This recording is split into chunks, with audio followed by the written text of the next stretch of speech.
સંસ્કાર આડા આવે છે, બાકી જવાબ દેવામાં તો હું છે ને તમારો બાપ છું.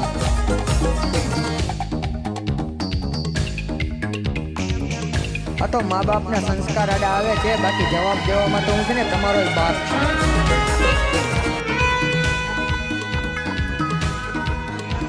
આ તો મા બાપના સંસ્કાર આડા આવે છે, બાકી જવાબ દેવામાં તો હું છે ને તમારો બાપ છું. આ તો મા બાપના સંસ્કાર આડા આવે છે, બાકી જવાબ દેવામાં તો હું છે ને તમારો બાપ છું.